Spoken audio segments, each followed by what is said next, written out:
How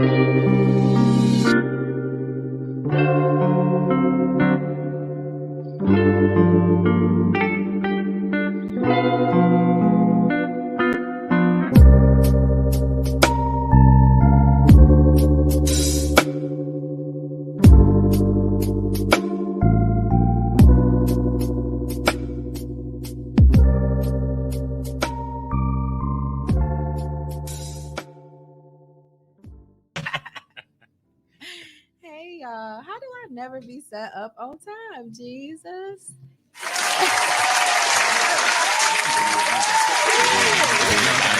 It's gonna take a minute to get some used to. Yeah. Welcome, y'all. Welcome to the Shine Your Light podcast. Woo, woo, woo.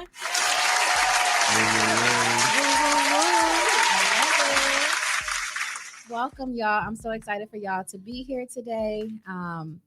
We got a great show for you guys. I'm just going to go ahead and get right on into it. All right. So we got some dating daddies in the building, y'all. You make it sound so erotic. Right. Like we here single and ready to mingle. I don't want none of you. No. I'm actually good. That's actually one of the questions that we're going to go over. But no, they are single. They are single fathers. So technically, they are dating daddies because y'all are dating. And y'all somebody daddy.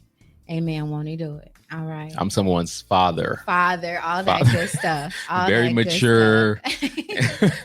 All that good stuff. My youngest says father. Your youngest says father? She says father. It's like sarcastic, but I take it. Oh, she do that too. My daughter do that like too. My father, oldest daughter when she's going to be sarcastic and won't. Right. Father, are you busy? What you want? Does she only say it when she wants something? No, it's become a. I like it. It's proper. Yeah, it's become a thing. You're raising proper children. I absolutely love it. Proper or jerks. Nobody got time. Sounds like a reflection of you every once in a while. Might be. Every once in a while. No, just kidding. I sincerely respect both of these men up here. They both are amazing men and amazing fathers. So I specifically wanted Sweet red. Crazy. I specifically wanted to interview these gentlemen today, not just about fatherhood, but of course about dating as a single father. I sincerely believe that you guys will give some great advice to other single fathers out there. You know, the way that you have handled previous splits that led to y'all being single, as well as how y'all deal with the dating scene today, right? Especially as dating as a grown man, because these are grown men up here, y'all, okay? So you get a bomb for that one. Somebody said it sound like thunder. It sound like thunder, Jesus. So yeah, we got a great show for you guys today. Excited about it. First and foremost, you already know who this wonderful man is to my right. Okay, right-hand man. We got Tommy in the building. I thought you were this man right here. How you doing? Both of y'all are my right-hand man. You can join me in the morning. The Can Beats breakfast sandwich, 9 a.m. when I feel like it. Amen. Literally one of my favorite morning shows. I listen to you while I'm working in the morning. That's pretty cool that I see you there Cheers every time me too. Up. Yes. That's cool. And I love when y'all talk about things that I actually know about. We try. Yeah. We try. Like cartoon and cereal. Okay. Jesus. Right. Cartoon, cereal, candy. All of the classics. Yeah. All of the vintage. Right. Anything vintage, 80s. Yeah, I'm on it. 80s, 90s. I love it. He also has a birthday coming up. I do. Yes. July 5th is my birthday, but we will be celebrating here at the Sherman Phoenix July 8th. Yes. It'll be my debut curating my own art show. So I'll be displaying my artwork for the first time ever. Love it. A little nerve-wracking, being that I used to curate everybody else's show and never did my own. So that'll be my first. Tis the season, Jesus. Tis the season. 50 years of hip-hop, 50 years of Can Beats. Amen. Long overdue. So yeah.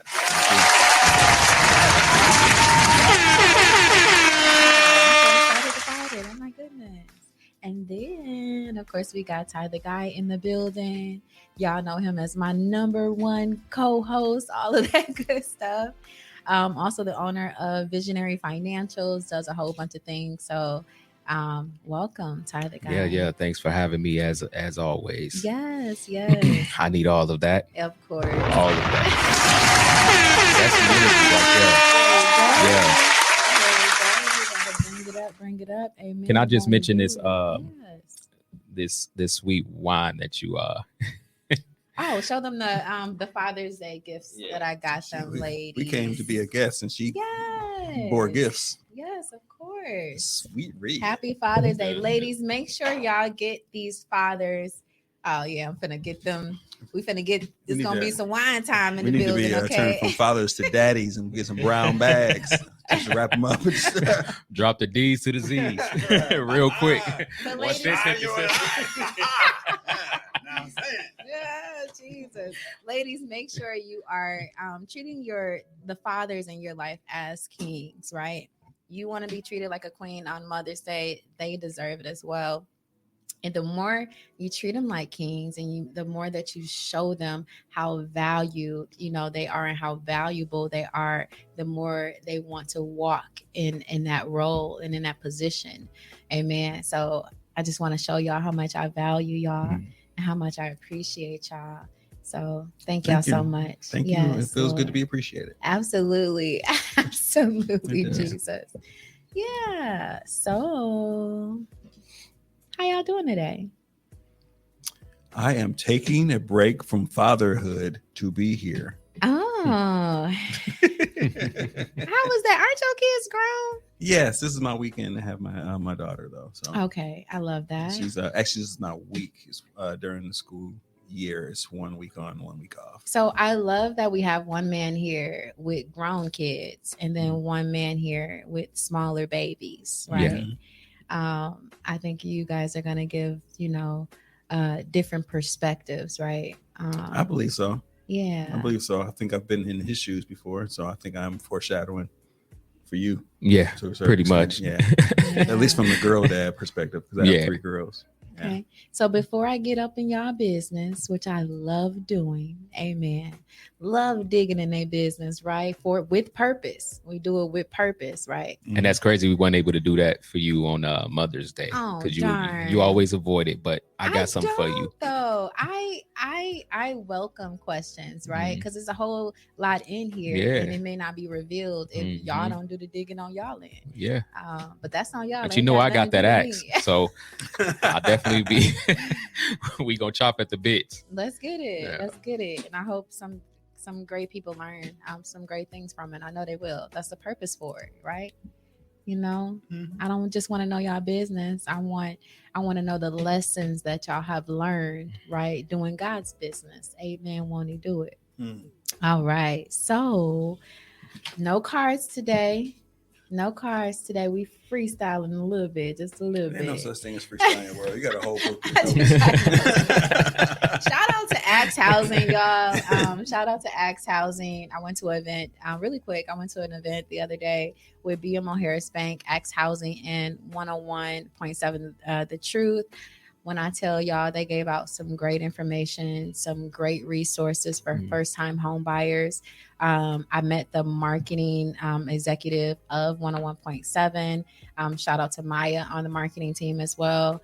But some amazing people, amazing resources. They are really out here offering grants for first-time home buyers and a whole bunch of other things, y'all.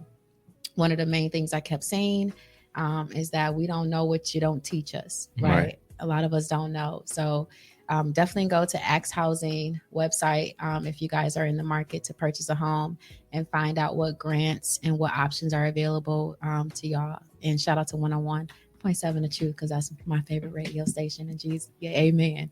Amen. So, all right. So what does fatherhood, I'm just going to ask a question, right?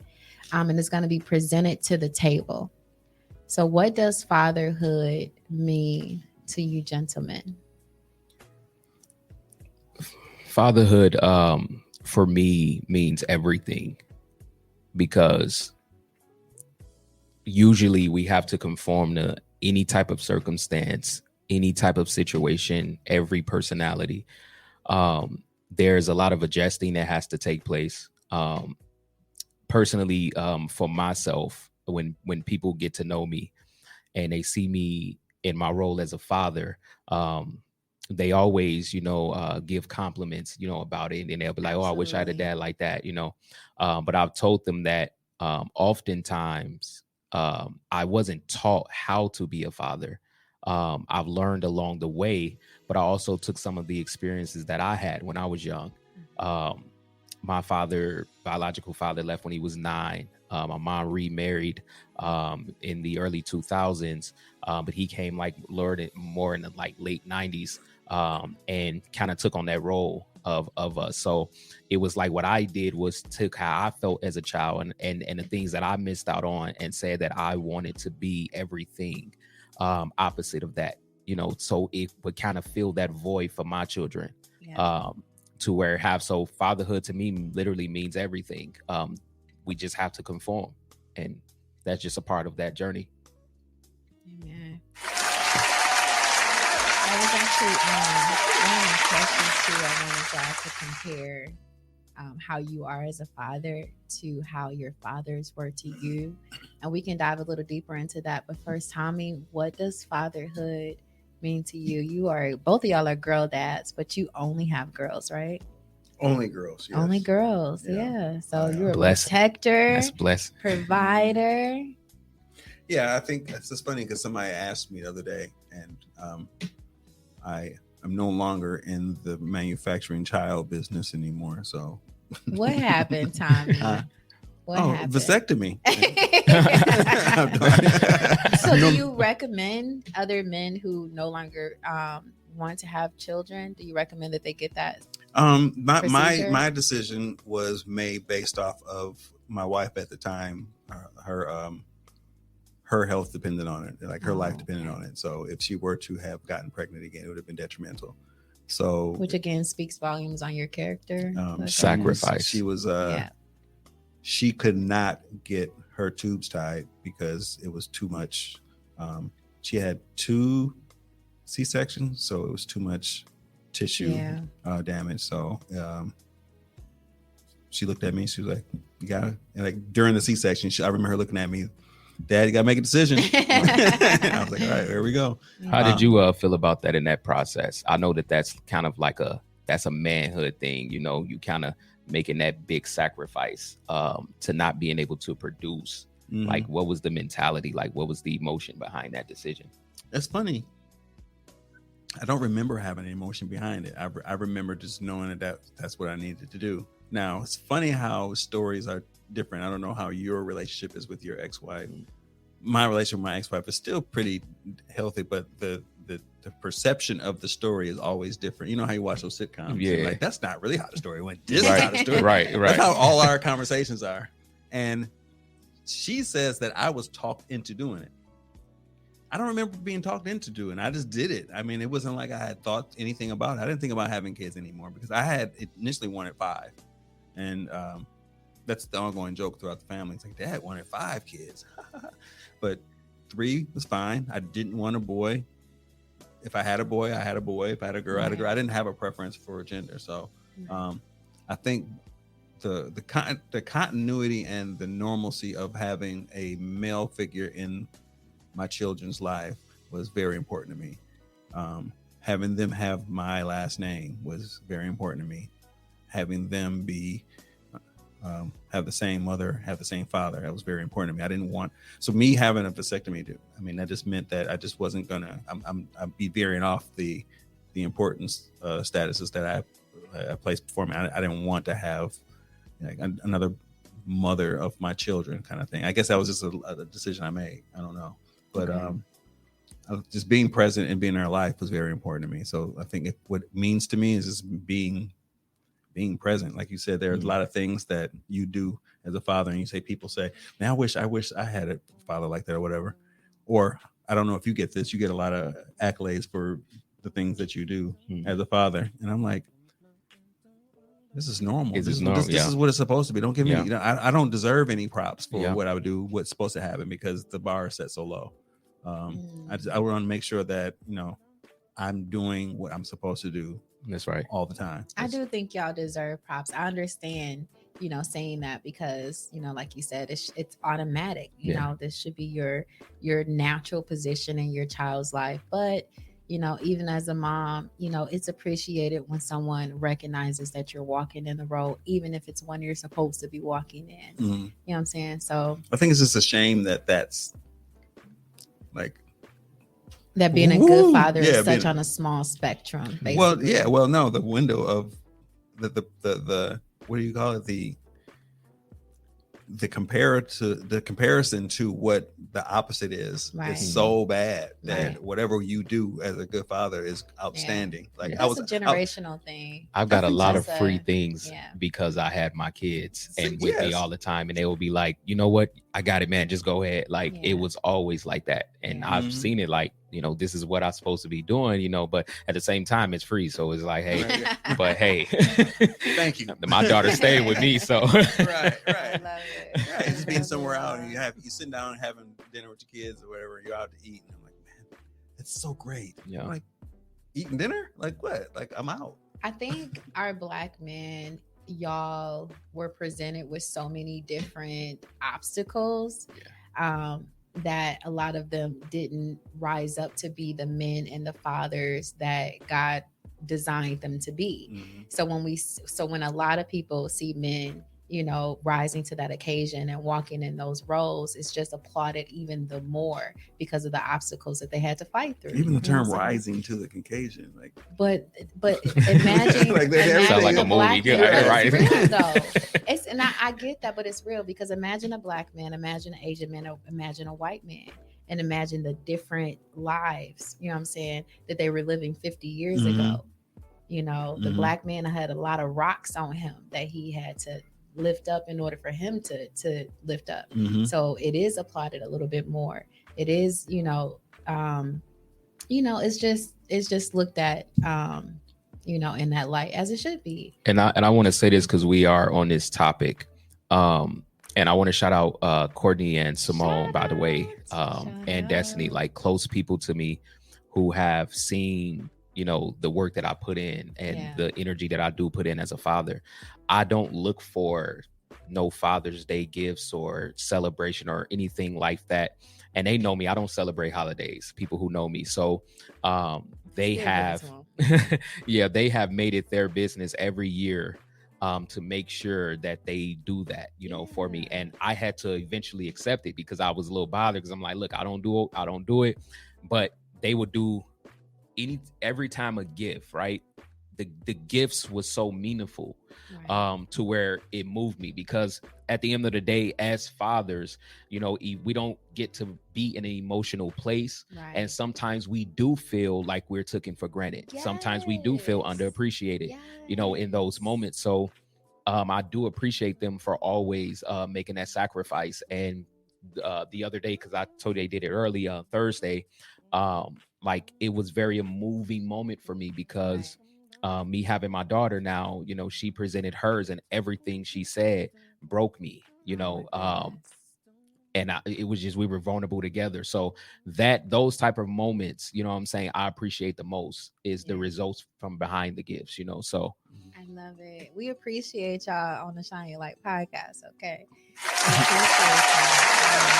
recognize the way that y'all not only examples for your children, but you're also example to these other Black men out here. So that is sincerely appreciated. We need y'all for that. You know what I'm saying? You're a walking example. So thank you for being that. Amen. Amen. And it should be applauded. So I am going to go into, Tommy, you didn't go too much into, your relationship with your father, really quick, y'all. But, compare yourself. I didn't have my father in my life. I've met him twice. Once when I was 4 years old and he gave me an Easter basket. The second time was at his funeral, and I spoke at his funeral when I was 18 years old. So I never had that type of relationship, which is probably why I view it the way that I view it, and appreciate it so much, oh, Jesus. But I want to know, compare how you are as a father to how your fathers were to you? My experience was somewhat unique, but not to my biological father passed when I was 2. And it was a murder, so it was a tragic Jesus. yeah. So I never really met him. And the one being 2, you don't remember anything, but I do remember a circumstance sitting in my high chair, Aww. being told to eat my lima beans. Aww. I don't like lima beans to this day because of that situation, but for some reason I remember Eat your that. vegetables, Right? Tommy. That's Obviously, what it brought he's some trying to type of tell trauma. you. Because for you to be 2 years old and remember that was trauma. Right. I had to be 2 because he died before I would turn 3. Yeah. So I think that was a message and a memory, not necessarily trauma, but a message and a memory. He said he don't like them beans. He don't like it to this day. That's trauma. I ain't had lima beans. I see him to this day. I'm like, I don't like them. But take care of yourself. Eat your vegetables, Jesus. Turned it into something pasta. You are a mess. So Lord, clean it up, Jesus. Not long after that, my mom remarried, and he was abusive. And I watched that be a circumstance. So I went from not knowing to seeing abuse, and then she divorced him and she married a 3rd time, and that's the person who was I call my stepfather since I was 8 years old, and watching him pamper my mother, like just no matter what she wanted, it was always being there, and just being able to just like figure out and I remember him taking apart the dryer motor and went and got apart and put it back together because the dryer. I mean, I thought he knew how to do everything. Like, man, that's how I want to be. Yeah. So that played a role in kind of just being present and being available. My neighbor, young Caucasian girl, she's moving out, and her father blocked me in this morning, and I never met him before, but she's moving. So he came from Kentucky to help move her. I'm like, this is standard for white families. Exactly. Yeah. I want to have the same standard situation for my children. So when they call and ask, I want to be available, stuff like that. So that was a perfect example of where I'm looking to be. I love it. Yeah. I love it. I love that you had a great role model, and you noticed that your mindset gravitated to, I want to be like him. Like, you know what I'm saying? That like that was immediate. So that's why it's so important to have like good influences like y'all in the community. So I love it. Okay. Ty the guy. For me, being in the projects, of course, in Chicago, and my dad, like, I know he was from Chicago. Yes, from the projects the in Stay-Way Chicago. Gardens. Yes, Lord. The things that the style that I seen my dad have, that I appreciate the most. I remember saying this at his memorial, was that, which was recent. So so sorry for your lost time. it was the moments that he had with us. He made everything count. We kind of lost him when I was 9 years old because of the fact that the drug epidemic was going on, and he took a hold to that. And my mom had to make a decision having 5 kids. Right. So she took a step back, and he went and did his thing. But during the times where I was growing up, because I was 9 years old, during the time where he left, everything beforehand, I remember all the good, great things that my dad did, and even things that I took myself and applied that with how I talk to my kids. My dad was kind of more of the talk first parent.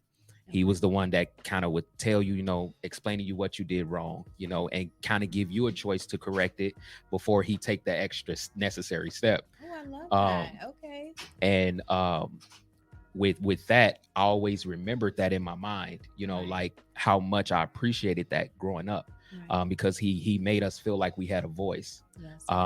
And the other thing behind that is that every time there was a holiday, because we weren't allowed outside because of what was going on, Every time we had holidays or whatever, my dad made it happen. My mom made it happen. When she would work and my dad would have us, like Halloween, for instance, we didn't go out. Of course, you don't touch the Project Candy. You just don't do it. Right. So what he did was he took these Wait, did y'all have? Go ahead. Go. Yeah. I was gonna ask, but go ahead. He took these spooky tapes. He played it, turned all the lights out, lit some certain candles, had all of us sitting on the couch, and he played out. I think Pumpkinhead was kind of like out at the time, the scary movie Pumpkinhead, and the music super loud, so it's very dramatic. And he started telling this scary story. He kind of went in the back and started screaming like, "Oh, Pumpkinhead got me!" And all the kids on the couch screaming and wilding and like things like that. He made it happen in the home. Like I know y'all mom don't let y'all go out, but at the same time I'll make it happen here. And those are the things that I appreciate about my dad. And I remember reconnecting with him when I was about 15. About 14, and we kind of talked. My dad was kind of nervous because he had 4 boys by my mom, 1 girl. She was the oldest. He didn't know how the boys, would be receptive to him. Right. But because I remember all the great things, and I kind of, again, as I got older, I started to realize in my teens that, adults make wrong choices too. They're not exempt from anything, even, them having more sense than we do as kids. So I kind of just forgave and moved on from that and just build a relationship from there. And just the talks we had before he passed, to be able to talk with him all the time, almost every other day. He wasn't a phone guy like me, but we know he makes sure he could tell, I love you, at the end of the day. And those are things that I appreciate, that I can look at my kids and be able to show them that type of love and unconditionally. And I also want to say, when my stepdad came into the picture, a valuable thing that I learned from him is his humbleness. He had a humbleness to him that cultivated my attention, because I'm like, a lot of men that I know is not humble like this man is. He has such a calm, humble spirit. Like you can talk to him about anything, like he understands, like he don't place judgment.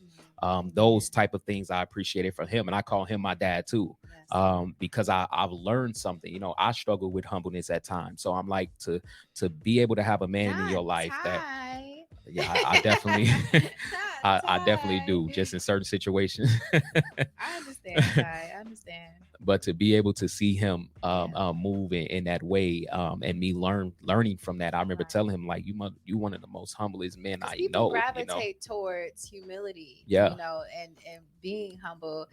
You present like a safe space for someone to expose themselves to you, right? And that is the only time that you're able to really do God's will, and to really walk in your purpose and do your assignment when you're in that role, when you're in that position, right?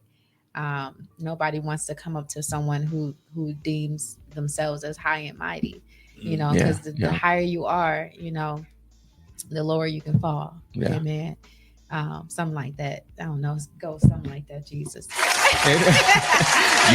you own something. So stay low. Stay low. Yeah, exactly. I know Tommy's so funny. Yes, Lord. Sounds so funny. So did y'all ever have like the made up costumes? I'm just curious. Like, that's what we had. For Halloween. Yeah, the grocery bags, Jesus, and all that other stuff. My mother bought me a it was like he had a good mom and dad, so I think for him, I don't know, a big rubber mask. It looked real, like a bald white man. Everybody got time with like a 5 o'clock shadow and a scar on his head. It was covering my whole head. All right. So all I had was the mask. But at least she went to the store and bought you something. When we had our like stuff was handmade. The fifth grade Halloween parade around the school. Right. I was killing them. Everybody was like, "Look at me." I used that mess for like 20 years. Shout out to Mom. Yeah. Shout out to Mom. Yeah. She did a good job. Yeah. So you had a good upbringing. No, we was in the project. Right. I had mom's wig. That's what that's the type of stuff I had. Hey, that's a start. You can be Mike. You can be And like, Michael who you Jackson. supposed to be? I don't know. Whatever she was the day she wore it. And I don't know. Trick or treat. right. Just give me the candy. You don't know Shout our out to moms because she's at least made it happen. You don't know our stories unless we tell them, Jesus. We don't know our stories unless we tell them. Tom. I definitely didn't grow up in the project. What it do, Tom? Yes. Yes. What is going on here? What does fatherhood mean to you? I'm just curious. You're in the building, you know what I'm saying? I know you're busy multitasking, but I want to know, what does fatherhood mean to Tom? Out of all the shows I've done, this is one question I have never sat down and thought about. What does it mean to me? Yeah, you want to think about it today. Amen. Legacy. Legacy. Oh Legacy. My gosh. With this being an ever evolving America, where experiences are different per each generation, fatherhood means how do you navigate to that next level? What our grandparents and our grandfathers deemed as the roles and responsibilities don't look the same as a grandchild. Yes. I have two girls, so Girl. I have a very difficult task of preparing them for the future while worrying to death about the type of men that they would have to deal with. It's not an easy way to navigate. I can't control the young men out there. I don't know who's raising these young men. All I can do is prepare my daughters to not be blind by the stupidity. Yeah. But stupidity is fun and can be attractive and can be shiny and can cause a lot of young women to go down a path that no matter what you prepare them for, they just, I can avoid these problems. So it's hard. Like it is hard. But the way my two girls are now, I'm not as worried as I probably would be. But then again, Tommy has girls and they are way, way older than mine. And I guarantee he probably still worries every day about them as well, too. And they're brilliant young women. So After you said that, now that I'm thinking about it, I'm not as worried about their selection of men based off of the track record they've shown me so far. because you did a great job of showing them what a dad looks like. Exactly. I may have done damage. No, We all didn't, do. Tommy. I think I may have done damage. I think the they might be way more picky because they know Oh. they know that I'm gonna come for them if they bring But somebody that- around me. That's good. That's a I'm gift, gonna, but that's a gift. I'm And a gonna curse. I'm gonna rip the hell out of them. But that's a gift and a curse, because one of the biggest mistakes that a lot of people think is women don't want a man like their father. They want a man who is honorable like their father. Mhm. Right. Like my dad, my biological father was not there for me. In his 40-something years on this planet, collectively, we spent about 2 weeks worth of time together, collectively. But he still had 3 other kids. My younger brother, he raised all the way up until he's 21. Never was not in my sister's lives, and he was in my baby sister's lives up until the day he died. So he was parenting. It was just he wasn't parenting with me. Mm. Now, at his funeral, I'm sitting there feeling like I'm at a complete stranger's funeral. I just happen to know everybody at the funeral. So as they're telling stories and everything about my dad, I'm like, oh, okay, that's cool. That's awesome. That's all right. Okay, pass me the potatoes, please. You know, like I'm not caring about it because none of these stories matter to me. Like Right. I have 4 distinct stories and they're not all positive. So, but I never had a negative view of my dad. I never looked That's at him powerful. bad. One of the biggest things about my dad that I will say is when I became an adult, a lot of things that I heard started to make sense. Right. Like I tend to have to remind people, my dad was 20 years old with 2 women simultaneously pregnant Okay. I'm only 7 months older than my sister. So when you're thinking about it, you're asking a 20-year-old man who made not one, two mistakes in the same time frame to have to step up and be a man when you don't have your own car barely. You don't have your own crib. Minimum wage was probably minimum $7, if that at the time. Right. We're talking like 45 years ago. Right. Okay. So who knows what minimum wage looked like? It's like it's like $3. Right. So you're expecting him to be a stand-up father. So he's still a child. And he's still a child. So abandonment didn't hit me that hard as it hit my mom. And because of that, my mom emphasized the negative stereotypes of an absentee dad. It didn't bother me that he wasn't there. If you ever pay attention to me, one of the biggest things about me is I'm a very out of sight, out of mind person. And that came from my mom constantly bringing in the narrative about my dad not being where he's supposed to be at, when I'm completely just like, okay, I'm good. I'll go over here and do this. Your dad's supposed to come get you. Here we are 2 hours later. Oh, he was supposed to come today? Cool. That's all right. Me and the guys went down to play basketball anyway. If he shows up, tell him I'm down there. So if he never pulled up on the basketball court, like, okay, he never pulled up on the basketball court because I've already occupied my time somewhere else. But eventually my mom got to the point where she got remarried, and now I have my stepdad. And I always tell everybody, my stepdad was more my dad than my dad was, but I never denounced neither one of their roles in making me who I am, because my dad gave me my ability to be creative. He got me heavy into music and looking outside of what sound is. He gave me family, because my stepdad came into the equation with 5 daughters already. Right. I didn't have a connection with my birth daughter or my birth sisters and my birth brother like I did with my stepkid. Here's 5 sisters who I will go to war over, who brung 2 more sisters and another brother. So now I have a family that I didn't have before. And even then, I had to kind of connect to them, because it's like, you're not really our brother in the beginning, but I'm also a very open, honest, and easy to likable person. So it really turned from there to that in a heartbeat, to the point where the sister who was not even of my stepdad became more my sister than all the rest of them, because we were just that close in regards to it. I got a sister right now who done went through so much in life. She comes to me for everything. Absolutely. So I got the family I needed because of my stepdad. And because of that, I then go back and I look at my stepdad's story. You have 5 daughters. You made another son. You took on another son.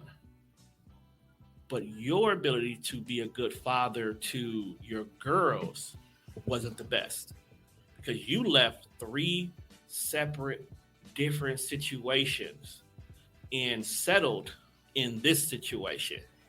So when it came to my girls, number one, I want to make sure that when I have kids, they're all with the same person. And the only way to make that possible is to make sure that bond is there. And make sure that I don't make no mistake. Was I out here doing everything under the sun? Of course. Tone has been around the world. Nobody got time. Time's been around the world. Nah, Nobody got time. Nah, yeah. But I made sure that when I was ready to have kids, it was with the person.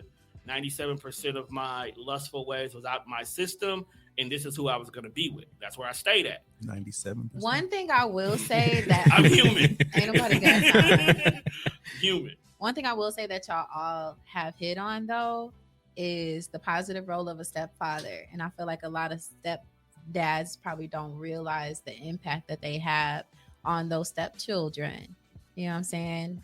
Sometimes even more than the biological father. Mm-hmm. Right? Which is funny, because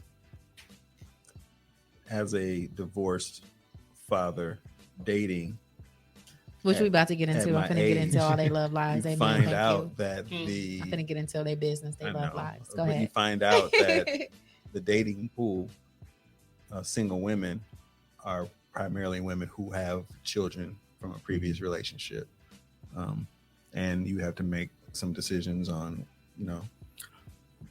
how much in their life you're going to be. Go ahead, Tom. Okay, so I have a confession. Oh, Jesus. And I didn't have this realization until like a few days ago. There was a point in time where I refused to date a woman who was a single mother with one son. Like, if her only child was a boy, I wouldn't date her. I heard that from someone else before. I wouldn't date her. From another guy. But why though? Is it that you didn't want any children, or you wanted them to have more children? Or you felt like the son was going to feel like he was the king of the castle? Okay. I'm listening. Those who are listening to the show, please, I've grown as a man since then, so do not look at me as it might be some man in this position right now, so I really want to know why. No, I have to put this disclaimer. Okay. I wouldn't date a woman because with a single son, is because usually after the breakup of that person's father, like the son's dad, they cling to the son and begin to give the son the role of the relationship. They tend to date the son, proverbially, not in a gross incestual way, but all of the romantic love starts to pour onto the son. Okay. They do everything for the son. They put the son on a pedestal. They even sometimes use the son as their excuse to even go back out into the dating world. So instead of healing from that relationship, they dump it all on the son. What ends up happening is now, even when you're trying to date them, you have to fight between getting her time from the son. And it's always going to be second. You'll never be first in the dating realm to her, because if it takes her away from her son or changes the narrative of how she is around her son, it becomes very problematic. Well, I'm glad you've grown from that. But hold on, I'm not done yet. Then what tends to happen is that son is not ready for that dynamic to shift either. As she now starts to heal from that, you have always put your son first in every single thing you did because he became your crutch. Now you are ready to actually have a true romantic relationship with another man that is not your son, and now it becomes problematic because he is now no longer first. A mother is a son's first girlfriend, and now in his face, you're cheating on him. Okay, in his proverbial realm. So as you start to look to date somebody else and you're spending more time with this man, sometimes the son gets very territorial about the situation. I think a woman who may not be aware of herself and aware of, the holistic picture may be in that position. Absolutely. Me having one child who is a 16-year-old boy, I'm not going to lie, and y'all can tell me, I don't know if this is a good thing or a bad thing, but and I'm not dating anybody right now, but, if I do deem someone that would be a good fit for me and I actually date that person and say yes to a date, Lord, one of the things I'm considering is not just how good he'll be for me, but also what type of role model he's going to be for my son. So I'm keeping that in mind. The same stories that you guys have all given about how your stepdad was so phenomenal in y'all lives and such a great influence on y'all lives. I'm expecting God to give me that for my son. His dad is very much so in his life, but honestly, they're not close at all. They're just not close. So I will I'm literally not just dating for myself, but I guess I'm dating for my son as well in that aspect of things. But I do get that tone. But I think for me, I don't know. I think for me, I don't think it will be it varies based on. I want us to be like a family. So I don't think it'd be like the thing about it is it varies based on the age. Of course, right. This was when I was in my 20s. Right, exactly. So of course the dynamics in that area is everybody's trying to figure out what love looks like. Right. So of course there was that concept that a lot of people had, that if you are not, as the father of my child, if you are not with me, you are not with the child either. There's a lot of women that still do that to this day and age. I didn't know they were still doing it until podcasts I recorded on Friday night kind of conveyed it Jesus. During the conversation. But it does become very difficult. So it was a point in time where if you had only a son, I couldn't date you. If you had 2 or 3 kids, at that point in time, I'm okay. That's the crazy. son is not latching on to you that much because they can go hang out with their siblings or whatnot in regards to that. I understand. Or you're a little bit more mature about how you are presenting dating. Did you feel like a more would be like expected from you? No, it was more of a struggle. Okay. It was honestly more of a struggle. I had multiple times. You gotta take my where son fishing. we would plan dates, and because the son was acting up because his mommy was leaving, she would cancel the whole thing. Was he young? Usually, most of the time, they were in that 7. I can kind of understand. Okay. That 3 to 7 age. I kind of See, that's what I'm saying. You got a 16-year-old. At this point in time, your son is up. technically at that point where he don't even want to be around you. You don't have to. That's true. So I've seen it for myself. He's not a problem. He just wants to make sure that whatever guy his mom is talking to is treating her right. That's true. And he that's has his own girlfriend. Right. Yeah. So. But at that age, little boy don't know nobody else other than that because the mom made it that way. Right. You know I understand that. I understand that. So that's why I couldn't do it. Back in the days, I couldn't do it. Now it's like, hey, I got 2 little girls. How old are your kids? They ain't old enough because you know what? I can't talk to you. Okay, so let's go. You done guided us. Nope, you done guided us into the dating segment now. So now I can kind of get up and all in y'all business. Take that button from yeah. Thank you, Toe. Thank you, Toe. Oh, what though? Some people might not be dating me because I got 1 child. See, I should have had 3. You are not. I should have had 3, Jesus. No, you shouldn't have, because then that means that you would have to deal with whoever they dad is in 3 different aspects. Absolutely not. Absolutely not. Okay. Well, one thing that you don't have in common with these 2 men are both of them are I don't have black hair.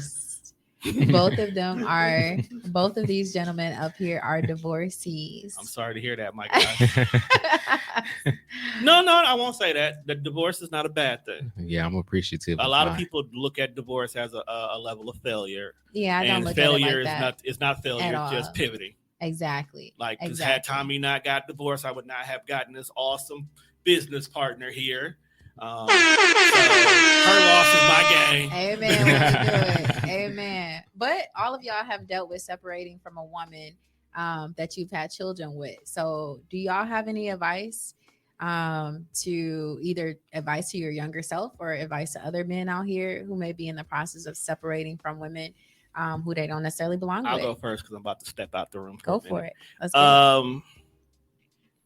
Learn how to co-parent without emotions.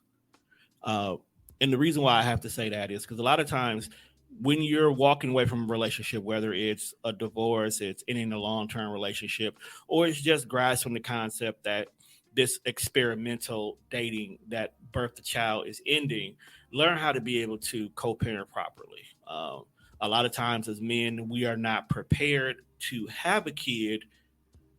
When we do, my dad, for an example, that we don't know how to be able to communicate what needs to be done in this scenario. Right. It is a 2-way street, though. Like the mothers in the situation have to be able to take the emotions out and truly do it for the kid, but also have to understand you just recently asked this man. This man had to really change his whole entire life. He had to go from a 2-income household to managing on his own, usually getting brand new stuff and a new life in regards to it. Changes in his work and how he gets back and forth into it comes into play in regards to it. Financially, you may have gotten half of what he had in the situation and still have to try to have time for the kids in regards to under this, on top of whatever their normal regulatory schedule was prior to before this. So if their normal schedule was busy as all good hell, you still have to try to find time to put you into the same equation to not take too much normalcy out of it for them. Right. While still trying to figure out how to get back out there and date on top of that. So financially, just being a divorcee man, and I'm not even one of them with these guys, financially, you're stretched in out the door to the point where just the simple fact that this ended can lead us down a path of depression that we're supposed to be, well, it's your fault you're here. And that's not always the case. But yet we still have to learn how to properly co-parent. The mindset should never be, it's your fault that you're here. It should always be, what are you doing to get out of it? I don't care what the situation is. I don't care what happened. You should always be looking forward, remaining present, and just focus on what you should be doing to change your situation. Thank you so much for that, Tone. Always appreciate it. Dropping wisdom and knowledge. Okay, so to the two gentlemen, what advice would you guys give when you're breaking away? Mine was kind of challenging. Was yours challenging? So I'm gonna let you answer because mine was really, it was tough. So because of the emotions that were there. I mean, well, mine was because of me. Because you didn't want to let go. Well, I cheated. Okay. And both of y'all did, by the way. But go ahead. And I tried. I tried to. Still good man. She gonna put that out there like that. I could have been like, "Hey, I understand you." She's like, out there. Y'all have learned. Oh, don't worry, he did too. Right. Him right there. But y'all have learned, right? Y'all wouldn't do that again, right? Absolutely not. Exactly. Absolutely not. And actuality, if I could have rewound, take away my. If I could rewind it, I probably would try to make do and fix the not mess make that. do, Jesus. Did I make? Honestly, I feel like what's next. Yeah, because I feel like what's next for you is gonna be. I think I would have tried to fix what I had made a mess of a lot. I would try more, but the unhappiness that was brought to the table lingered for longer than it needed to, and it was time. It was time for us to part, and we did it in a manner that was fairly amicable. I remember we went to divorce court. We went to the little parenting class together, and then after divorce, we went out to eat. It was kind of strange. Because y'all maintained a friendship. We're still friends. Yeah, still friends. We co-parented. That is dope. Sounds like y'all had clothes on in the yard, Lord. And... man. For me, it was tough, very tough, because I kind of already knew I was leaving a whole year before I did, but we were already in a bad place, like financially, didn't have a place, anything. So as a man, though, I'm with family, I right, yeah, and then got put out into a shelter. Was in there for about a month, but for me, it was I know I'm out of this, but I'm gonna put them in position to where I know that they're good. So you never know somebody's story until they give it, y'all. You know what I'm saying? Yeah. And to me, again, it's just evidence that no matter where you are, man, keep going. Keep going. Keep going. Yeah, it was yeah. It was to the point where, of course, I didn't communicate to her I was leaving because I already knew what was going to happen. Okay. Like, it was things transpiring that was just too risky. Like almost setting the house on fire with my kids in there, like it was risky situation. So I'm like, I can't just, man lost his life not too long ago on live when he was trying to leave the woman that he was with. He was trying to, and she shot him. Oh yeah. Yeah. So I understand being very careful about that process because of those emotions being, by all means, I was not afraid of her in no way, shape, or form. It was more of my children, safety. That is things that I didn't want my kids to see, so it was like I would take the back end of something and I knew that it would spare them from seeing certain things. So it was like I moved us into a condo, bought a new car, everything. Financially, that's when I first started my business. So it was like everything was changing, and I'm like, one day I'm like, all right, this is it. How you pull up in the driveway, you kind of sit in the car.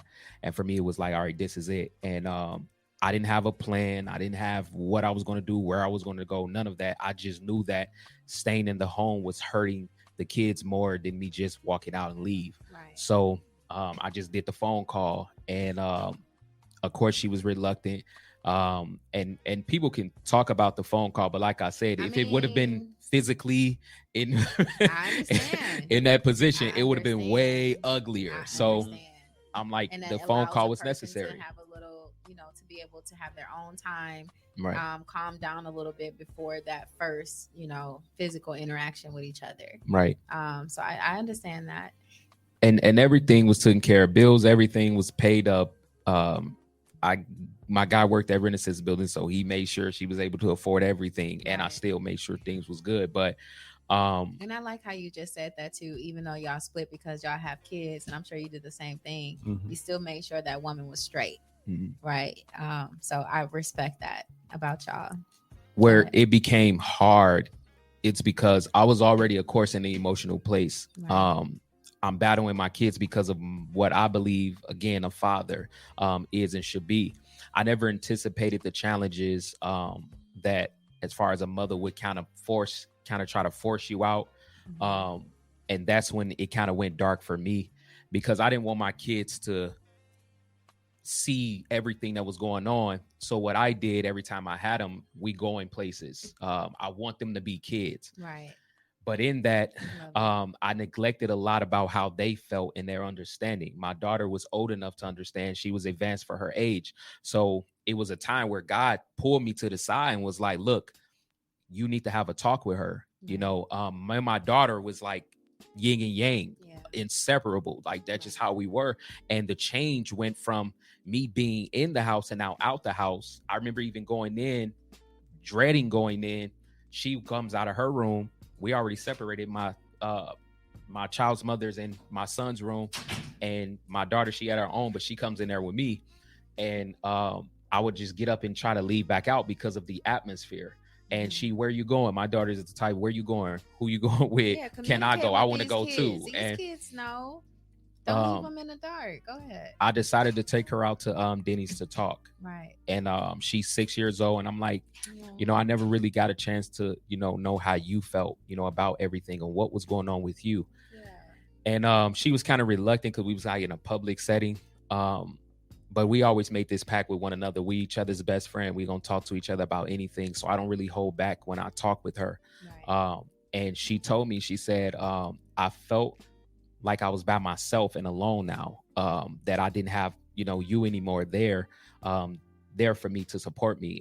It was like she knew that her mother kind of favored her brother, so it was like it was me and her with that. So in that, I was just breaking down because Right. that wasn't my intention, but I knew the bigger picture, and she wasn't quite there yet. And I apologized to her, of course, as a father. I think it's highly important as a parent to always apologize to your children, because you can be wrong, even if you're not intentional about it.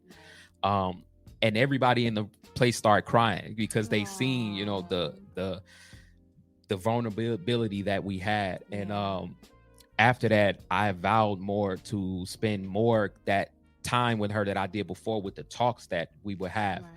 Right. And with my today son, you have primary custody over your daughter. yeah, so today I have yes.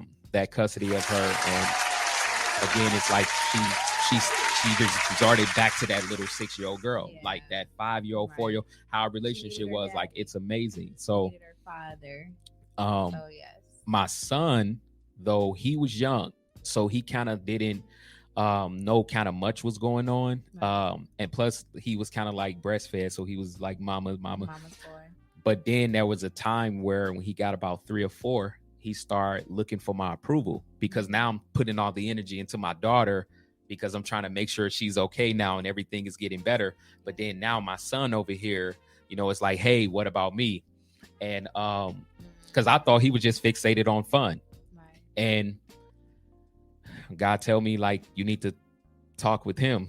So I go and I have a talk with him, and I invested the time into him, and now we have that father-son relationship now, that close bond as well. So like I said, it was tough with me because I had to go through a lot of emotions. I had to go through a lot of maturing to and understanding to understand that I did make a decision that not only affects me, but it affects everybody, Right. that was involved, even the people that are around to see. So yeah, it was definitely hard and tough through that. But today, in her, when me and their mom had a conversation to where we have been talking more to get back on the same page when it comes to the kids, because Good. they're getting a lot older and they're starting to see certain things and they understand need certain us. things. So The babies need us. yeah. They have nothing to do with the split.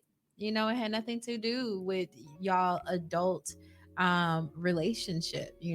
They just know they have a father, they have a mother, And y'all need to do what y'all need to do for both of y'all to be in our lives in the role that y'all need to be in our lives in. It's not about us anymore. I love that. I love that you fought for your daughter to be to get that primary custody and reestablish that relationship with your son. And I especially admire this one over here because you had this I guess the story with 2 relationships. And not only did you go through a divorce, Lord, and ended up having dinner with your ex-wife the day of the divorce, or grabbing a bite to eat, but also with the young lady that you were in business with, his ex that he was in business with, You had a kid with her? No, they broke up and they remained in business together. You know what I'm saying? So just an example of how to make of maturity. You know what I'm saying? We are dating adults. Be mature. It might be mature. It might be.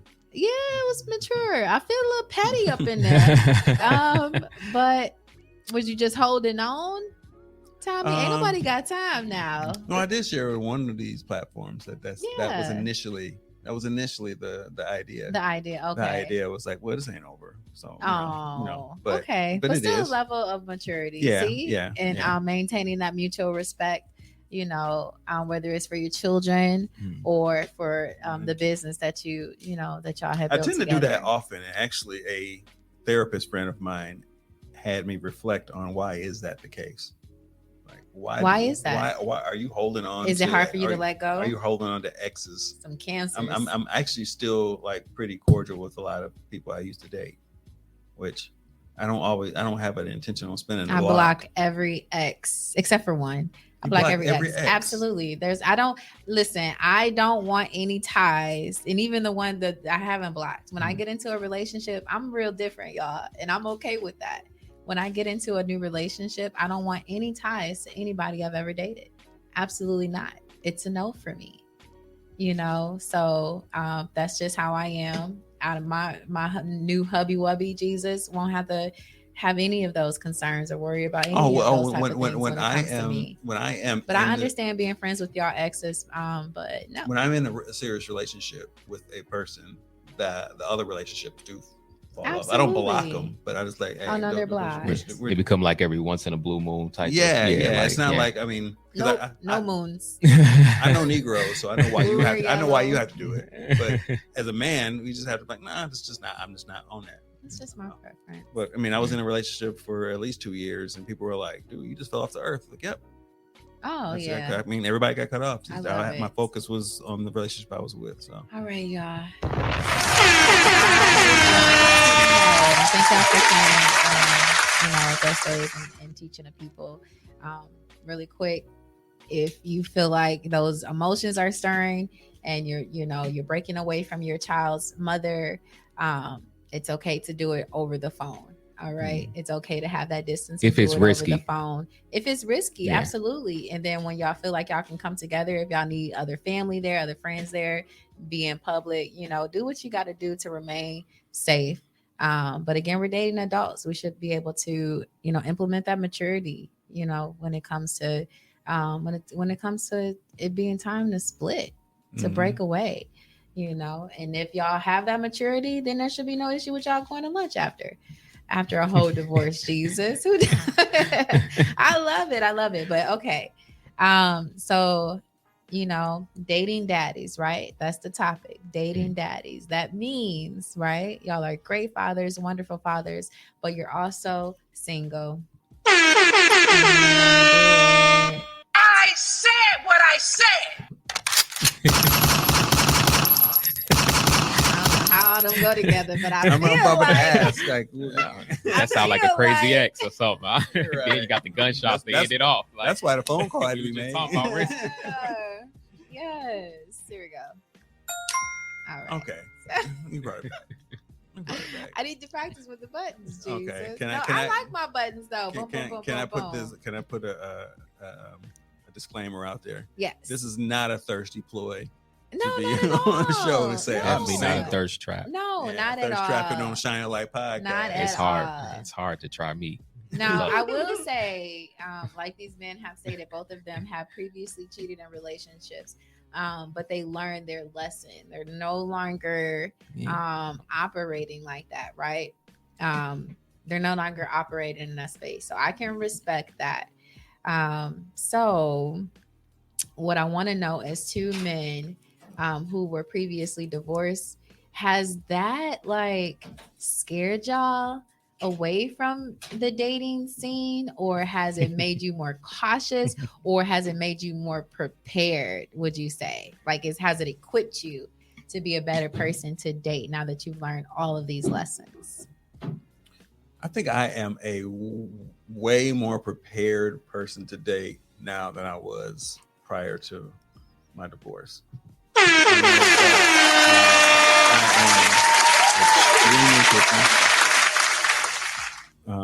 You cannot As pull you the should be. you cannot pull the should be wool over my extremely eyes.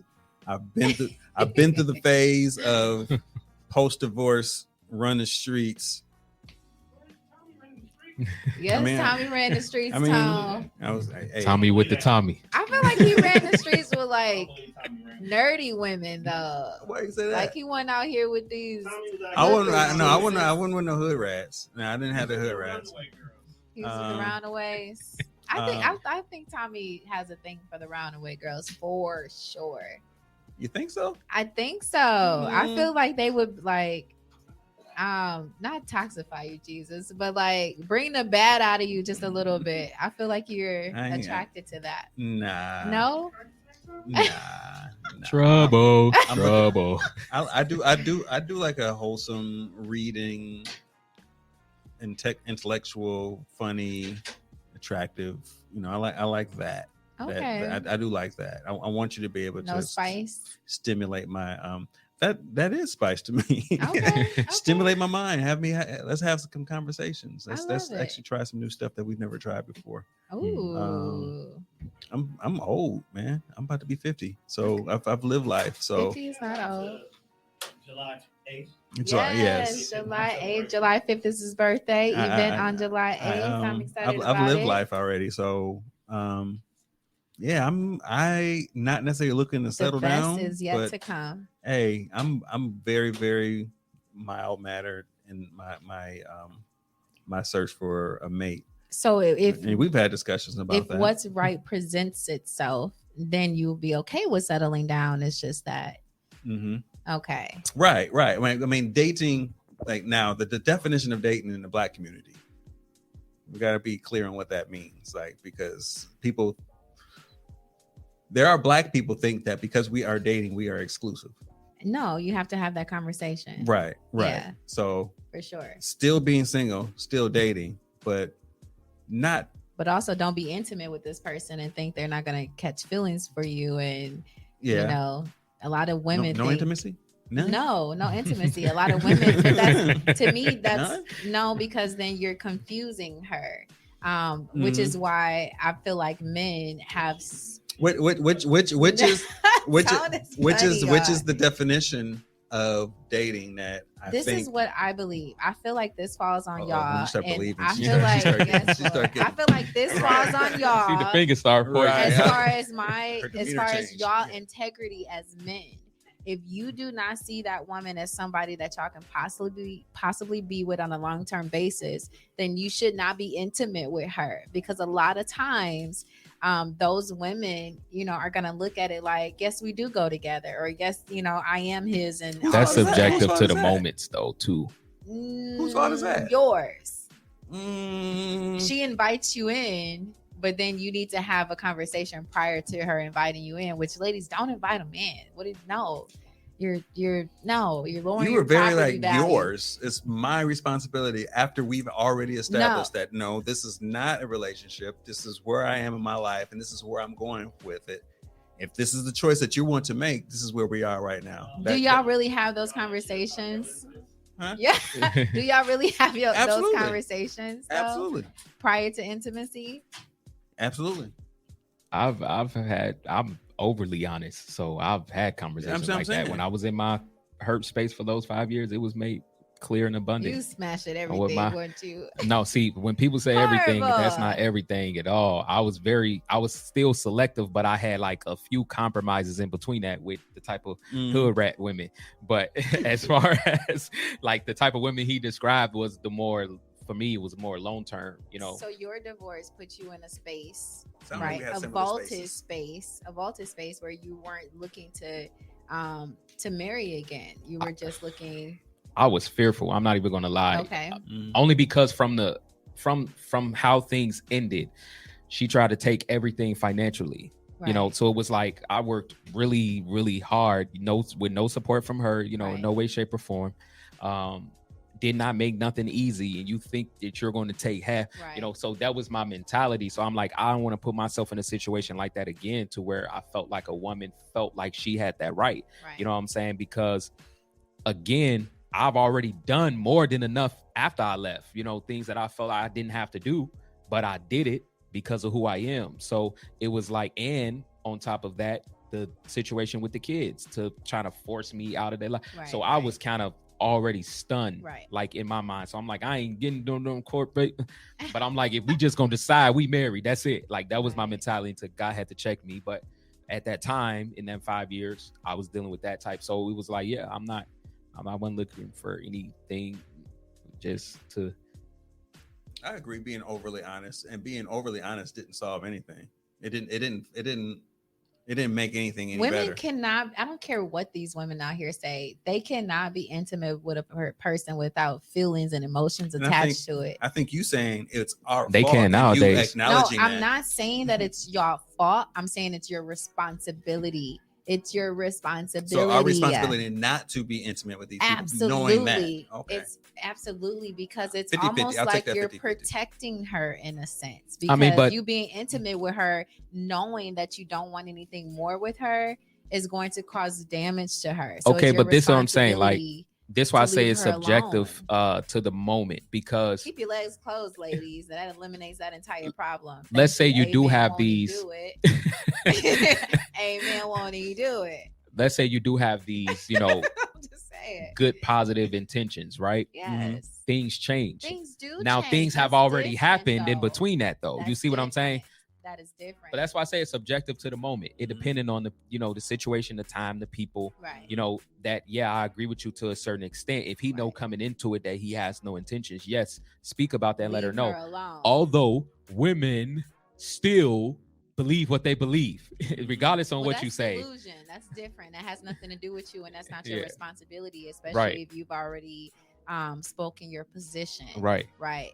You're kind of off the hook at that point, because at least you've revealed yourself and you've revealed your intentions. Right. Yeah, I think So I you're, get that. you're speaking from the perspective of someone who is kind of deceptive in their approach. Yes. And It's a lot of right. Yeah. And I can say in my stage there was no deception. there's a lot There of was no bad deception. men messing over good girls. But there are a lot of women who that feel create as if those that, women to be thought mamacitas. I'm not saying that it was not my responsibility, but it was also the responsibility of the female who knew that in the vulnerable state of post-divorce Mhm. that I should not be engaged in a the lot situation. of these women and they're are gonna looking pamper- they're gonna at those pamper you. post-divorce men as possibilities. Like, oh, he was Mhm. somebody's So husband. no matter He's how about much to I be said, mine. honestly, I am in no space mentally to be in a relationship with you or anybody else. And That's she a But fact. I'm was down in for hanging with. I'm delusion. down for hanging with She was you. Right, delusional. yeah. She And they was- fall in yeah. love with the idea of who you are and what Yeah. you were, and Ooh, all of a sudden, powerful. Yeah.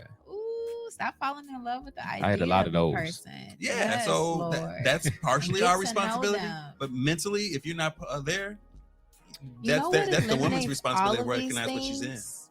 You know what eliminates all of these things, Go ahead. gentlemen? Go ahead. Time. People are impatient and they don't give it enough time, to really get to know a person, to really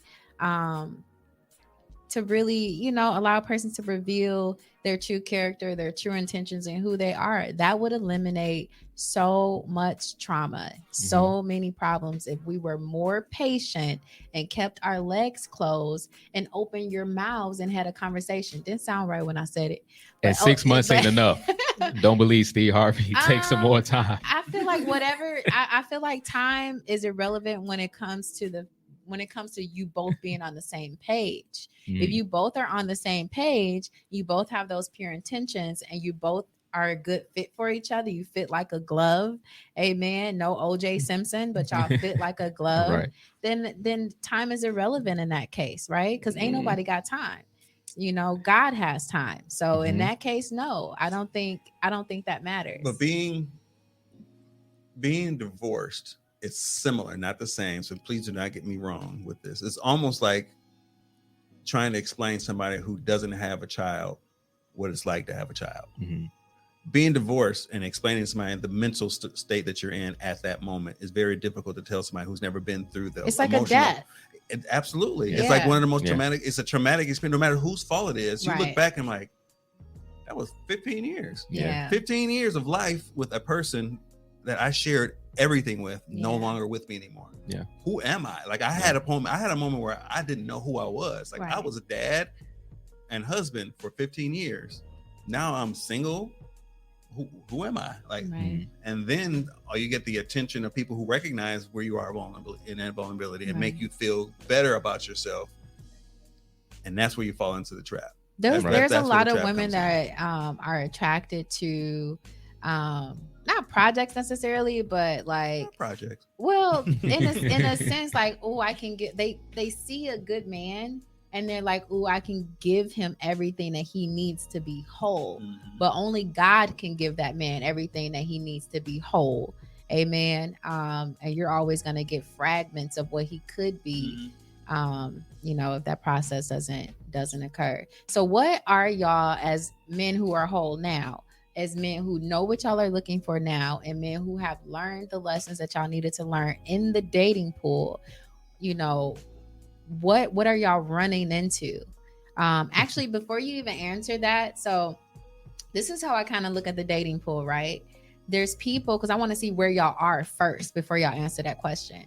So there are people who are in the shallow end. You know, they might just be dipping their toes in, Lord, you know what I'm saying, getting a little wet. You know, when you're in the shallow end, you look like you swimming, but you're really just walking, Lord Jesus. And there's people that are way in the deep end, right? And they're enjoying themselves. They're on their own. They good in the deep end. So before I ask what y'all are running into, where are y'all? Are you in the deep end, fully, submerged, or are you dipping your toes in the shallow end in the dating pool? I'm in the deep end, y'all. I ain't dating nobody, but I'm in the deep end, just waiting on my floaty. Not in the deep end. You're not in the deep end? Toes still in? Okay. Toes barely in. Okay. Barely. Is that because of what you've run into? Because of what I run into. You done swam back? I definitely have swam back. And I'm sitting there with my life jacket, just sitting there. Chilling. Yes, I'm good. That's how I be. Okay. I'm good. And whoever comes to me on that beach right that moment, I'm sitting. I'm talking to. I'm not going out. But you're in position if you are presented with something that suits you. You know, a good helpmeet. You're in position to act on it. I don't even think I'm in position to act on it. What makes you not in position to act on it? I appreciate the honesty. The transition professionally, my transition mentally, within the last couple of years, my inability to recognize me rushing into previous relationships and run into brick walls. I think I don't want to run into that wall again. Okay. So I just pull back. Take your time. Just pull back and take my time. And right now, getting to know a couple people as I'm talking to them now, eliminating them on the way out. I was like, all right, well, that's what I'm saying. I'm sitting on the beach. Like, all right, well, I think I'm good right where I am right now. Whoever I'm talking to at the time, let me get to know who you are. That helps get to know who I am. I think everything has to line up. I think that's where you are. Like if it checks every box, if it lines up, you know, then great. If it makes sense, if it feels right, Mm-hmm. you know, a lot of people don't even realize, you know, if it feels right, like that's important. That's honestly one of the most important things. That's that confirmation. I know Ty is gonna say some things that negate everything that I just said, Jesus. She always think I'm a but, good but it's true. You know, you're gonna feel it. It's gonna be automatic. You are surprised when you start speaking. Feelings are temporary, so that's why I don't my, agree with you in that sense. My sense. feelings for my spouse is going to be forever. It is whatever you believe it to be. Whatever you believe it to be, that's what it's going to be. If you believe your feelings are going to be temporary for your mate, that's probably what's going to occur. But I understand what you mean when you say it. Mm-hmm. But I feel like God has somebody for you where those feelings won't be temporal. Feelings are temporary. They are temporary. Everything is temporary. God isn't. I agree. He's His eternal. love is forever. That's so right. Why wouldn't he give me a that's forever why he's kind to of go. love? Amen. But your forever love is through him. So that's what makes it forever, not the individual. You know what I want, Jesus. Drop that bomb. I want. She don't never want to do that. I do not want to do that. No. God knows what I want. Forever. Wow, love. I didn't realize you got some haterism in you. I don't have no haterism. It comes out. Yeah, I'll be faced with her feisty sometime. Like it'd be, I'll be like, you got it.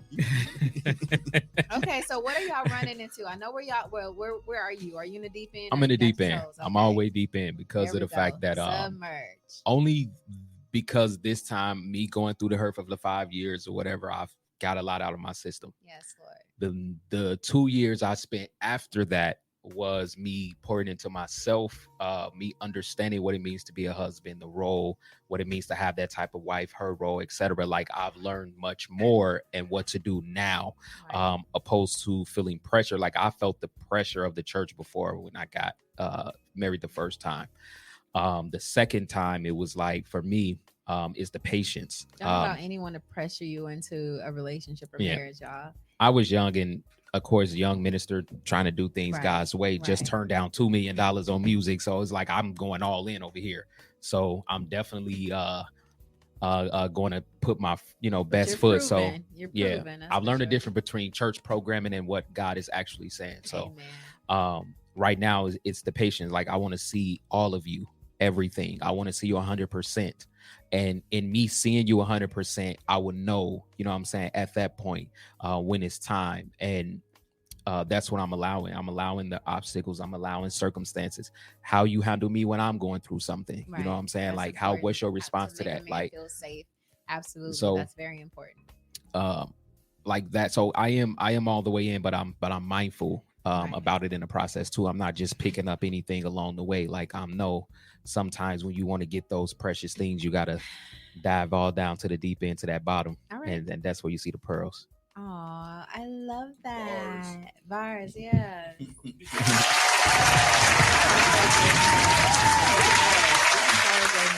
Out there, y'all. For sure. I know a couple of those good, beautiful women. Amen. Won't he do it? I am one. Amen. Thank you for agreeing with that. So I want to kind of put the mirror up right now in front of the ladies. So I want to shine the light on them. What are y'all running into real quick? What are y'all running into out here in the dating field? It seems like you're running into women that are ready to get married, right? It seems like both of y'all are running into women that are ready to get married yesterday. I have run into that. Because they're tired of the dating pool. They want their husbands, but there's a way to... They're just tired of the dating pool. Okay. There's a difference between wanting your husband and don't want to deal with the BS that's in the dating pool. See, I want my husband. I don't want a husband. I could pick a boo if I want to pick a boo. I don't want to play peekaboo. I want my husband. See, that's a big difference. That is a big difference, and I think it's more meaningful and more powerful when it's that perfect fit, when you're dating a woman who's not just looking for any man to be a certain thing in her life, but she's waiting for that God ordained, fit in her life. I think that's, yeah. All right. What y'all running into? My bad. I think I've run into more circumstances where the woman is recently coming out of a relationship, looking to get into another, or just getting out of a relationship, not looking to get in another, and I'm interested in trying to actually build something and realizing that there's a blockade in that whole scenario. Yeah. And that actually builds on me learning more about myself and what I want, because I'm pretty selfish Are when you? it comes to a relationship. Yeah, I mean, I don't want to share. Oh, okay. I'm not I trying to share. understand that. I'm not trying to share time and attention. So if Right. there's another something getting your attention, I'd rather just play the back role. So I'm gonna pull back. I understand that. You need somebody that lines up with you. It's quite simple. Right. And then I'm probably avoiding circumstances that might be for me because I don't know what I'm overlooking. And that's when I realized that emotionally I'm not fully available yet. So Powerful. I think it's really good for you to have good women in your life, such as myself, good friends in your life that can kind of give you advice on the different dating scenarios. And that's funny because your advice actually comes with pretty strong declarative statements, and then that's it. It's not like a whole drawn out like dissertation. Yeah, you don't come with like a dissertation of who, what, where, and why. Like, I can kind of feel what it like, is. That's not what it is. This is what it is. Blah blah blah. Pow. Exactly. And then I'm like, and right. Typically, that's right. what it is. Yeah. If that's what I see, I'm gonna tell you what I see. And you have other really good women in your life that I believe you've been pretty accurate. You've been pretty accurate lately. I usually am. You're pretty accurate. I promise you. Yeah. I promise. We got a real Miss Cleo up here now. You know what I'm saying? I'm serious. Who's the caller, man? What's your problem? What's your call me now? What's your problem? Did you watch that documentary? She wasn't even Jamaican. That's a lot of mirror practicing, man, on the night set. I watched it, and it's funny because that is not what she was supposed to be doing. Lord Jesus. No. Okay, Tyler Guy, what are you running into out here on the dating pool? And I think that's woman intuition. It ain't got nothing to do with psychic abilities. Jesus. I could see that. Thanks, Tom. Some of everything. That's true. Some of everything. What I see, rip the tie off the guy. What's the majority of it. I think they're not used to a patient man. I run to a lot of impatient women too because they're not used to a patient man. You know, they used to men going off of the urge, and and the no, I learned to take my time now. Yes. But I actually stand on it now. Opposed to compromising the way I used to before. What I've seen majority of back then was that it was just a lot of women that would measure where I am individually, to themselves, where they is individual, and they just go, man, you intimidating. But it's because of the fact that I don't accept just anything. Right. Nor should you. I do speak up when it's necessary. I allow you to live your life, but my role is my role. I don't fight. I'm not going to fight you for, anything, so it was like for me. Very high standards, which you should have. Right. And I think you elevate the women around you. I'm one of those women, Yeah. Shout out to all y'all out there. It's a lot of Courtney. Can I speak on the patience? Yeah. Man, and this is something I've run into. I forget about this.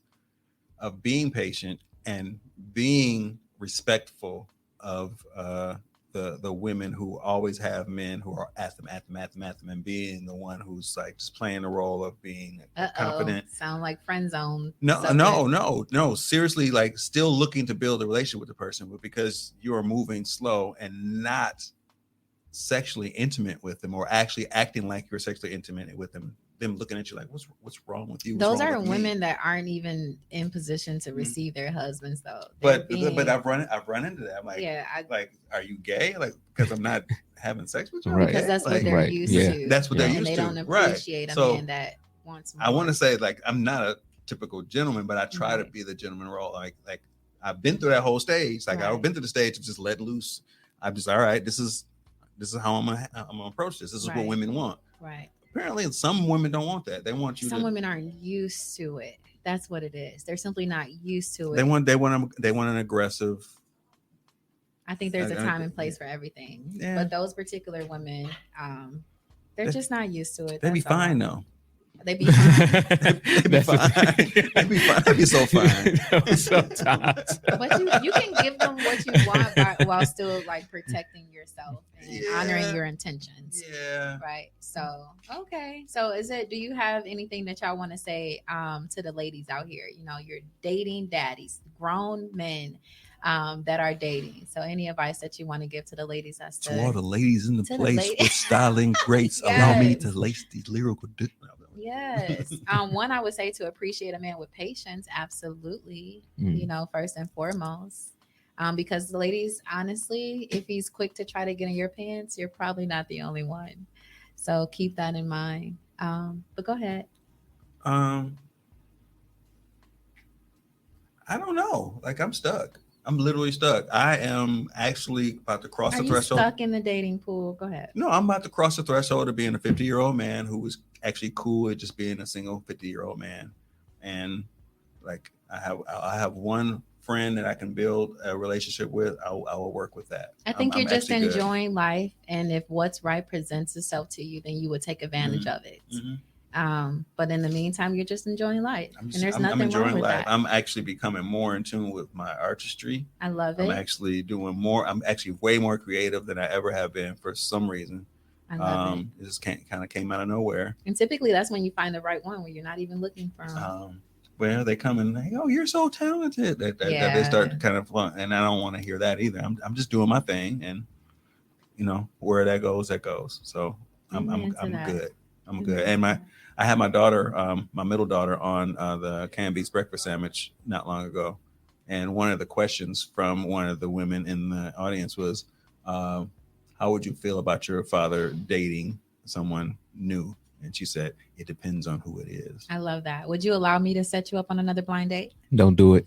Stop. He was the first one that warned me No. through his No, experience. listen, he had a It was fun an automatic no. y'all. He had a fun. I interviewed people. You did him wrong. I interviewed his date. And she had a great interview, and they had fun together. It wasn't a match made in heaven, but they enjoyed themselves. I don't know if I heard her side. And had a date. I wanted her to come on the show. I'll actually bring her on the show, and I can interview you both. She fooled you once, bro. Shame on her. There's no fool. Don't make it go on you the second time. Just let her have that one.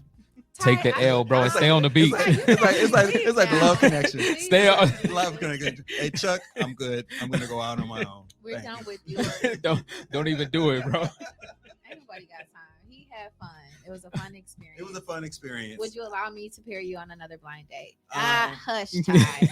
Hush. I would have to pass. Pass? I would have to Really? pass. My boy. Okay. All right. Yeah. All right. This is the cancer season coming about, and me coming into Emotional damage. that wasn't the whole cancer thing, but if that's what y'all gonna roll with, I'm coming into terms with understanding who I am, where I am. So that's where I am now. Yes, Lord. Okay, I understand that, and I respect that. But you did enjoy the date, did you not? I enjoyed the experience of the date. I just wanted to go on record saying that. That's it, and that's specified all. the Which is the experience of the purpose. Which is the purpose for The it all. experience of the day led me to understand where I am in my life, and I don't want to do that no more. There we go. All right. Tyler Guy, what are you running into, or not? What are you running into? Jesus, what advice would you give the ladies? Just learn yourselves. I love it. Learn who you is, so it'll be easier to identify when you have a good man with good motive, good intentions, and that can be what he needs to be to edify you in your life. I'm gonna actually hire Tyler Guy to walk around and speak for me. Man, they ask me questions like, "Hey," and now I don't even speak outside of this stuff. I'm just letting y'all know. Holla at my boy. Holla at my boy right here. Yes. But yes, I'm actually really good at recognizing, honestly, the good in all people, but especially the good in a man. And that's why I had you guys come on the show today. So thank you so much. I sincerely appreciate all that y'all have had to offer from the perspective of a father and also from the perspective of a man. All right. Dating daddies. Anything else that you guys want to offer them? Be careful who you bring around your children. Wait. Those didn't go together. You said say it again. I mean, that actually kind of do go together, because you bring the wrong one, you need. Yeah, be careful who you bring around your children. I mean, very powerful. Be careful who you introduce your children to. So if you are in a dating pool, they don't need to see every single person you're dating, obviously. That's a fact. Yeah, that is a fact. So I think my children, even though they're adults, even though they're 26, 20, and 16, they've only met 2 people in the last 5 years. Honorable. I love it. Ty. That's dope. I agree with him. I ain't we gonna do it. I agree with him 100%. See, just surely off of experience. Like that's 100% fact. I love it. Okay. So yeah, this has been an amazing show, guys. Thank y'all so much again. Happy Father's Day. I hope you enjoy your gift. That. Thank you. I'm getting faded. The sweet wine, you already sweet come on wine. Now. Dry Merlot, you know that. That's crazy. I wanted them to try my favorite. You wine. giving me this strawberry? You do Merlot? Yeah, I'm a Merlot guy, man. Jesus. 10 years or older.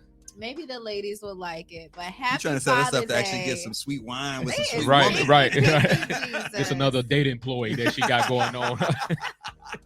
Red wine is good for your blood. Red wine is good for the blood, and this show has been good for my spirit. So, all right, thank you for having me. Thank y'all so much for joining us. We appreciate you so much. Always love. Thank y'all for joining us on the Shine You Like podcast.